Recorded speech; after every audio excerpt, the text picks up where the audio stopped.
Kasus yang melibatkan seorang guru bernama Mansur memicu perdebatan sengit mengenai kompleksitas pembuktian hukum. Seorang netizen yang budiman sekaligus guru dengan akun @afniwahyuni24 menekankan bahwa tidak mungkin hakim menjatuhkan hukuman seberat itu hanya karena tindakan sepele. Menduga pasti ada perbuatan lain yang lebih memberatkan yang luput dari perhatian publik.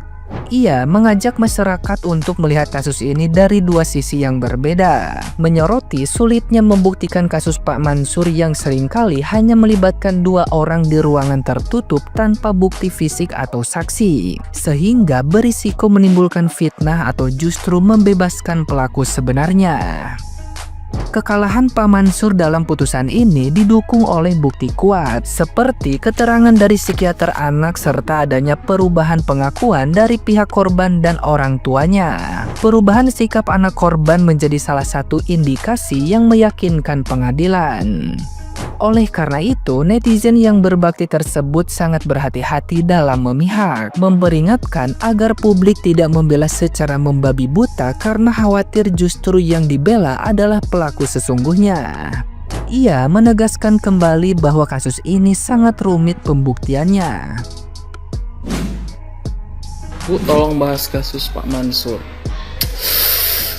Yang jadi pertanyaan saya gini, apakah hanya karena megang jidat lalu dituduh sebagai pelecehan? Apakah tidak ada tindakan yang lain yang membuat jaksa atau hakim itu memutuskan kalau itu adalah pelecehan?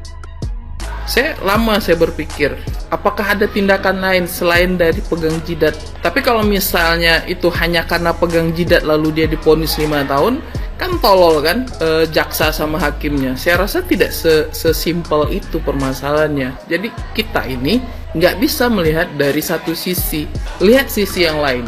Saya pengen ngajak Anda berpikir, seandainya nih Anda itu seandainya Anda diraba lah. Dalam satu ruangan cuma Anda berdua, kemudian Anda diraba oleh seseorang. Nah, Anda ngomong sama orang lain, oh saya diraba sama dia gitu.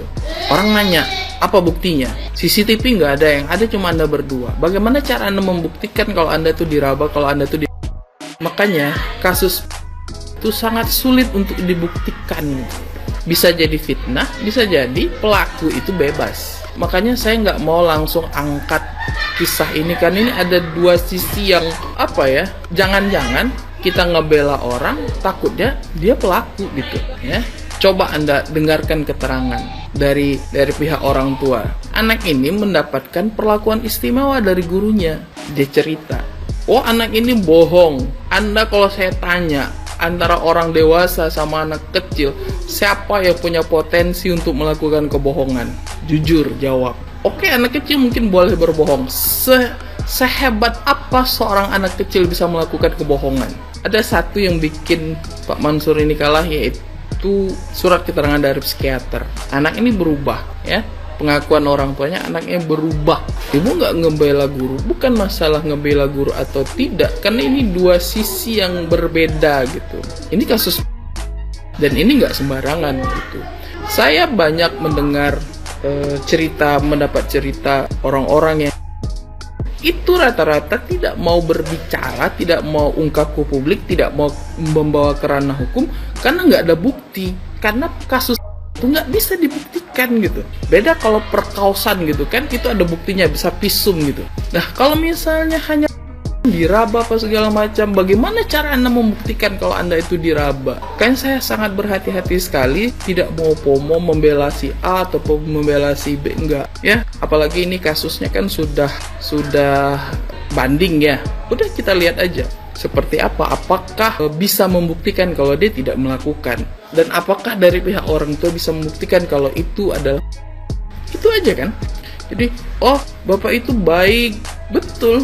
Semua orang bisa berpotensi, bahkan mohon maaf ini guru ngaji aja yang kita anggap baik itu bisa melakukan, siapapun bisa berpotensi untuk melakukan ya.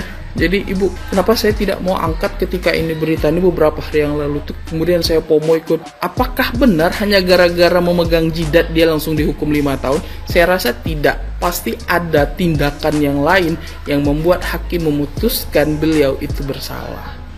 Dan bukti kuatnya adalah dari psikiater dari pihak orang tua murid, dia punya bukti itu. Anak itu berubah, sikapnya berubah, ya.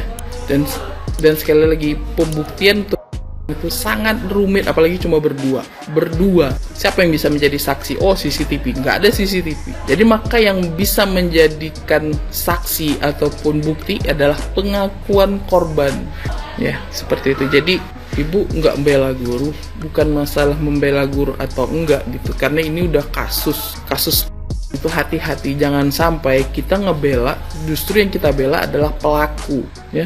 Makanya saya sangat berhati-hati untuk mengangkat kasus ini. Apakah mungkin cuma gara-gara cuma pegang jidat dia langsung dihukum, divonis 5 tahun? Apakah nggak ada tindakan yang lain yang lebih dari itu, dari sekedar itu, sehingga hakim ataupun jaksa menganggap bahwa ini adalah perilaku?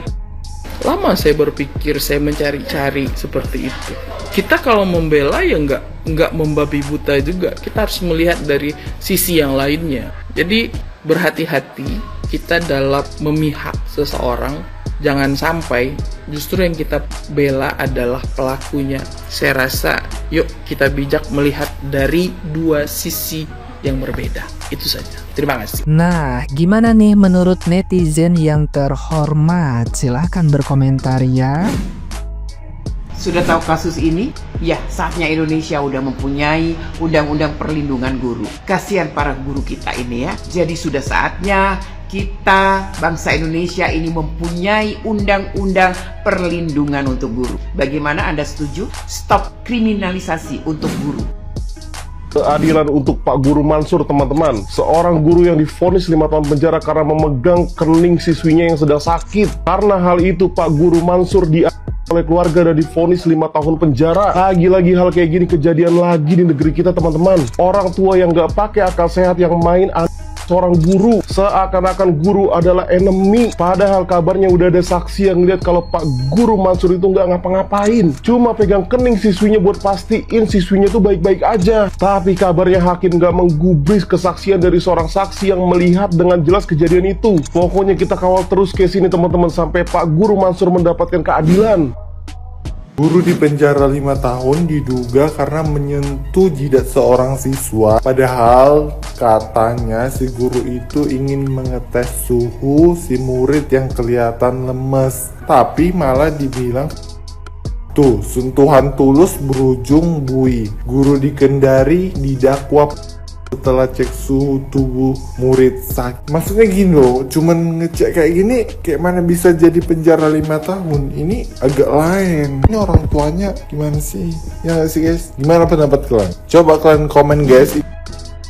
Ada berita viral lagi ya, ini sangat mengejutkan sekali, dari seorang guru ya yang memegang kepala siswanya ya, mengecek keningnya, diduga apakah demam atau tidak, tapi dia divonis penjara sampai dengan 5 tahun. Wah, ini luar biasa ini ya. Kenapa kok bisa kayak gini nih? Gara-gara mengecek keadaan anak muridnya ya, tapi itu menjadi pelanggaran kode etik antara guru dan anak ya. Kalau tidak salah nih orang tuanya melaporkan ke polisi sehingga divonislah seorang guru ini menjadi 5 tahun penjara. Dan semua dukungan dari para teman-temannya, guru-guru lain, semua mendukung beliau ini kalau beliau ini tidak bersalah. Murid divonis 5 tahun penjara cuma gara-gara pegang jidat murid yang lagi demam. Namanya Pak Mansur, beliau guru SD Negeri 2 Kendari. Jadi ceritanya, ketika mau upacara ada salah satu murid yang katanya lagi demam. Nah, sama Pak Mansur, murid tersebut tidak diperbolehkan ikut upacara karena takutnya pingsan pas upacara. Sebelumnya di dalam kelas tersebut ada 2 temannya yang menemani murid ini. Tapi sama Pak Mansur, kedua teman itu disuruh ikut upacara. Setelah itu, Pak Mansur ngeceklah kondisi si murid tersebut dengan cara pegang jidat. Tapi si murid ini malah ngirim voice note ke ibunya dan minta tolong. Gak lama kemudian datanglah orang tua murid ke sekolah sambil ngamuk-ngamuk. Terus Pak Mansur langsung dilaporkan ke kantor polisi dan boom, proses hukum jalan sampai akhirnya keluar putusan 5 tahun penjara. Ini gak masuk akal banget sih. Kasus ini sekarang jadi perdebatan nasional. Bukan cuma soal hukuman, tapi soal gimana kita melindungi guru yang benar-benar niat bantu, bukan melakukan. Intinya, kalau aturan makin kabur kayak gini, jangan kaget kalau nanti guru cuma bisa diam melihat murid pingsan karena takut salah gerak.